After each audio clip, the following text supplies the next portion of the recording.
Shalom. Selamat berjumpa lagi dalam acara Mada Masih Ada Harapan. Bersama saya, Pastor Rex Jeremia Winarno. Dan hari ini saya coba membagikan kebenaran firman Tuhan. Dan sebelumnya, ini sudah larut malam, tetapi saya percaya firman Tuhan kapanpun dapat menjadi berkat bagi semua orang yang memperhatikannya. Dan di mana hari ini saya akan berkhotbah tentang orang bodoh. Saya akan mengambil satu ayat di dalam Yeremia 4 ayat yang ke-22. Yeremia 4 ayat yang ke-22. Sudah dapat kita baca sama-sama. 2, 3. Sungguh bodohlah umatku itu. Mereka tidak mengenal aku. Mereka adalah anak-anak tolol dan tidak mempunyai pengertian. Mereka pintar untuk berbuat jahat, tetapi untuk berbuat baik mereka tidak tahu. Firman Tuhan disampaikan oleh Nabi Yeremia kepada orang Israel. Kenapa? Karena pada saat itu orang-orang Israel itu penuh dengan kejahatan. Tuhan begitu cintanya melalui nabinya Yeremia menyampaikan bahwa ayo kalian semua bertobat. Kenapa? Karena ada keselamatan yang sedang menanti. Tetapi umat-umat Israel, umat-umat Tuhan sangat bodoh. Mereka menolak keselamatan itu. Berapa banyak nabi-nabi yang sudah dibunuh dan disembelih oleh mereka. Kenapa? Karena mereka tidak mau mengenal yang namanya keselamatan. Pantaslah ayat ini muncul.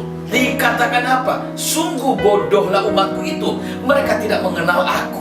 Bodoh itu artinya tolol, bego, tidak memiliki satu pengetahuan, tidak dapat membedakan sesuatu. Dan itu orang-orang bodoh memiliki banyak tipe.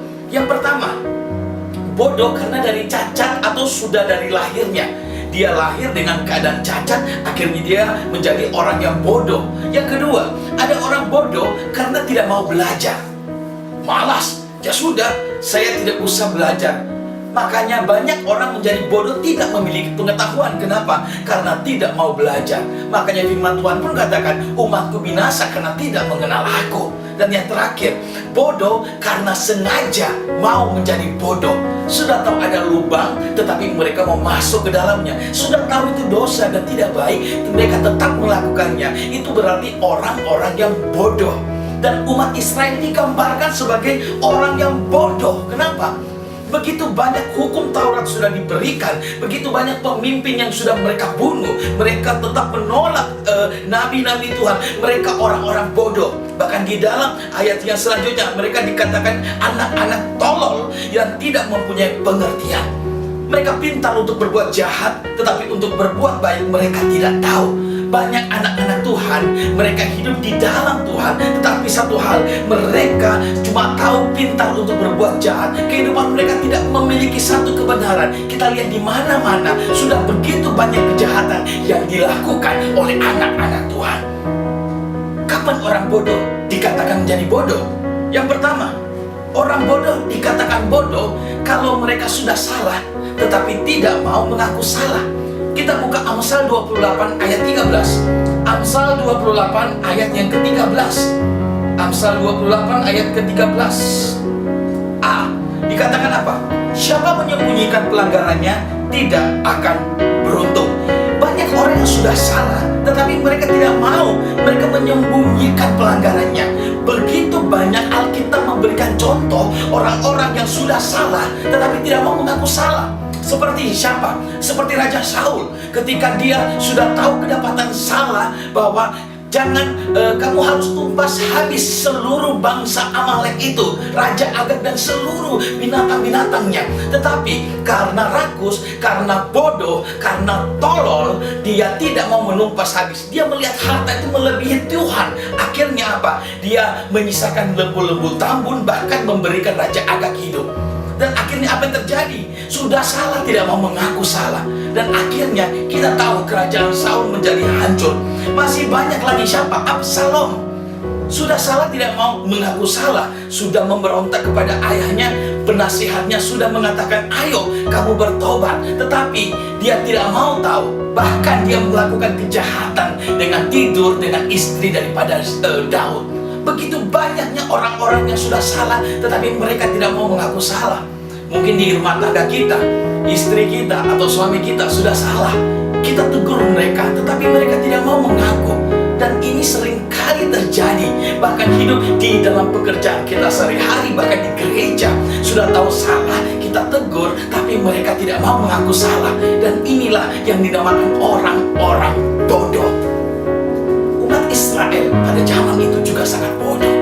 Begitu banyak nabi-nabi sudah menunjukkan kesalahannya, tetapi mereka tidak mau mengaku salah. Dan akhirnya apa yang terjadi? Kehidupan mereka semakin jauh daripada Tuhan.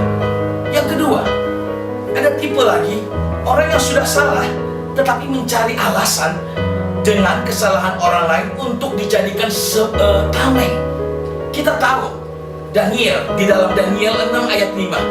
Kita buka dalam Daniel 6 ayat yang kelima. Daniel 6 ayat yang kelima dikatakan apa? Kemudian para pejabat tinggi dan wakil raja itu mencari alasan dakwaan terhadap Daniel dalam hal pemerintahan, tetapi mereka tidak mendapatkan alasan apapun atau suatu kesalahan, sebab ia setia dan tidak ada didapati suatu kelalaian atau suatu kesalahan padanya. Kita tahu bahwa posisi Daniel pada saat pembuangan di Babel adalah posisi yang sudah terbuang, tetapi karena dia takut akan Tuhan, dia cinta akan Tuhan, Tuhan mengangkat kedudukan Daniel menjadi penguasa yang luar biasa sesudah Raja Babel. Dan apa yang sudah didapatinya membuat begitu banyak petinggi-petinggi, pejabat-pejabat di pemerintahan raja itu menjadi iri. Mereka menjadi marah, dan akhirnya ketika mereka banyak melakukan hal-hal yang bodoh, posisi mereka tidak lebih baik dari si Daniel. Posisi mereka tidak lebih baik daripada Daniel. Kenapa? Karena kenapa? Karena mereka sering kali salah. Hidup mereka sudah salah, mereka cari alasan untuk apa? Menjatuhkan Daniel. Begitu banyak orang-orang ingin menjatuhkan orang-orang lain. Kenapa? Sebagai tameng untuk menutupi kesalahannya. Tetapi satu hal yang pasti, jika engkau takut akan Tuhan, Tuhan akan tetap mengangkatmu tinggi. Contoh, Adam ketika jatuh dalam dosa, dia makan buah pengetahuan baik dan buruk, dan akhirnya ketika itu Adam mengetahui bahwa dirinya sudah telanjang. Dan ketika Tuhan datang kepadanya, Adam, di manakah engkau? Tetapi apa yang terjadi? Adam langsung bersembunyi, dan akhirnya Tuhan tahu bahwa dia sudah makan buah pengetahuan baik dan buruk. Ketika Tuhan bertanya, kenapa kamu makan? Adam katakan apa? Perempuan yang kau tetapkan di sampingku sebagai penolong, dia yang memberiku makan. Sudah salah, tapi masih mencari alasan. Dan akhirnya Tuhan pergi kepada Hawa, kenapa engkau makan buah pengetahuan baik dan buruk? Hawa bilang apa? Ular itu yang membuat saya dan Adam memakannya. Kita tahu ini Adam dan Hawa adalah orang-orang yang diciptakan Tuhan begitu dahsyatnya. Tetapi karena mereka sudah tahu salah, tetapi mereka takut, mereka mencari alasan untuk dijadikan tameng. Begitu banyak orang-orang di dalam bergereja, di dalam keluarga, di dalam kehidupan sudah tahu salah, tetapi mencari kesalahan orang lain supaya apa? Menjadikan tameng atas hidup mereka. Hati-hati saudara-saudaraku. Kenapa? Karena apa yang kau lakukan ini jahat. Dan dikatakan apa? Engkau orang yang bodoh. Jangan pernah menjadi orang yang bodoh. Kenapa? Karena orang yang bodoh adalah orang yang paling dibenci oleh Tuhan. Apalagi kita mencari kesalahan. Dikatakan apa? Berbahagialah orang yang menutupi pelanggaran. Kita harus menjadi orang yang berbahagia untuk menutupi pelanggaran sesama. Kenapa? Karena Tuhan pun sudah mengampuni setiap kita. Apa susahnya kita mengaku salah? Halo, 1 Yohanes 1 ayat 9. Jika kita mengaku dosa kita, Ia adalah setia dan adil. Tuhan setia dan adil. Kalau engkau mengaku salah, ya sudah. Salah mengaku salah, selesai. Orang yang bisa mengaku kesalahannya adalah orang yang hebat. Orang yang bisa mengaku salahnya adalah orang yang mau bangkit. Orang yang bisa mengaku salahnya adalah orang yang mau diproses menjadi bejana yang indah. Dan yang terakhir, orang seringkali sudah salah tetapi dia berbohong untuk menutupi kesalahannya. Keluaran 23 ayat yang pertama. Keluaran 23 ayat yang pertama. Kita buka Keluaran 23 ayat yang pertama. Janganlah engkau menyebarkan kabar bohong Janganlah engkau membantu orang yang bersalah dan menjadi saksi yang tidak benar. Ini seringkali kita sering berbohong. Kenapa? Karena kita takut. Kita takut orang-orang marah, kita takut malu, kita takut ketahuan, akhirnya kita berbohong. Dan banyak sekali orang-orang suka berbohong akhir-akhir ini. Dikatakan apa? Yudas untuk mendapatkan 30 keping perak, dia mau menjual Yesus. Dia berbohong, aku hendak pergi berbelanja. Padahal apa? Dia pergi menemui imam-imam dan ahli-ahli Farisi. Dia pergi menemui ini petinggi-petinggi supaya menjual Yesus. Dan apa yang terjadi? Karena dia berbohong, hidupnya apa? Dia mati bunuh diri dan kehidupannya hancur. Begitu banyak orang yang berbohong. Kenapa? Karena mereka takut malu. Hati-hati saudara. Engkau harus menjadi orang yang pintar, bukan menjadi orang yang bodoh. Orang yang pintar adalah orang yang tahu salah, tetapi dia mengaku salah. Buka Amsal 28 ayat 13b. Amsal 28 ayat 13b. Amsal 28 ayat yang ke-13b. Dikatakan apa? Siapa menyembunyikan pelanggarannya tidak akan beruntung, tetapi siapa mengakuinya dan meninggalkannya akan disayangi.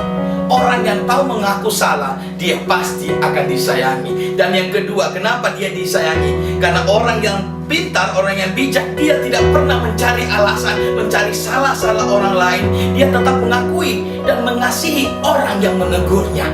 Di dalam 1 Yohanes 1 ayat 9 jelas, jika kita mengaku dosa kita, Tuhan adalah setia dan adil. Ia mendengarkan dan mengampuni kita dan menyucikan kita dari segala pelanggaran. Ketika kita sadar kehidupan kita sudah diampuni, sudah disucikan, sudah diperbaharui oleh Tuhan, bukankah kita menjadi orang yang paling orang yang paling mengasihi dan mencintai Tuhan? Halo, kalau engkau orang-orang yang sudah tahu salah, engkau mengaku, engkau tidak mencari alasan, saya percaya engkau menjadi orang yang disayangi. Amsal katakan, berbahagialah orang yang mengaku dan meninggalkan kesalahannya, karena ia akan disayangi. Dan yang terakhir, apa yang dikatakan? Ketika engkau sudah diampuni, engkau sudah dipulihkan. 2 Korintus 5 ayat 17. Engkau adalah ciptaan yang baru. Sesungguhnya yang lama sudah berlalu, yang baru sudah datang. Jadilah ciptaan baru adalah menjadi orang-orang yang pintar. Orang-orang yang pintar adalah orang-orang yang selalu duduk di dalam hadirat Tuhan. Orang-orang yang pintar adalah orang-orang yang mengaku salah dan mau berubah. Orang-orang yang pintar adalah orang-orang yang mau berdoa menyembah Tuhan. Dan orang-orang yang pintar adalah orang-orang yang tahu meluangkan waktu dengan firman Tuhan. Dan karena firman ini, dia akan mengubah kita penuh dengan hikmat, penuh dengan karakter yang baik, dan kita akan menjadi orang-orang yang mempermuliakan namanya. Dan saya percaya engkau hari ini yang sedang menonton, engkau bukan orang bodoh, engkau orang yang pintar. Katakan amin. Dan saya percaya hari ini ketika engkau mendengarkan firman Tuhan, hidupmu harus menjadi orang yang pintar, orang yang berubah dari bodoh yang tidak mengenal dosa menjadi orang yang hidup di dalam kekudusan. Dari orang yang selalu mau berbohong menjadi orang yang mau mengaku salah. Orang yang selalu mencari kesalahan menjadi orang yang mau mengaku salah dan berubah untuk hidup yang lebih baik.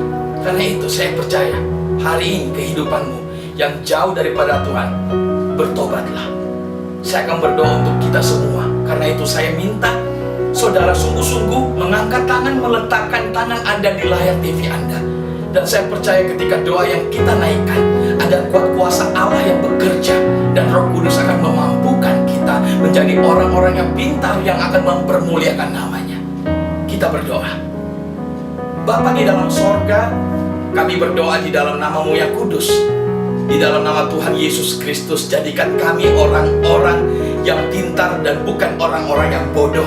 Kami tidak mau binasa seperti umat-umat Israel yang menolak Engkau. Kami tidak mau binasa sebagai orang-orang yang selalu tahu mencari kesalahan. Kami tidak mau binasa menjadi orang-orang yang bodoh, yang selalu mencari alasan dan berbohong. Kami tidak mau. Hari ini kami mau mengakui setiap salah kami.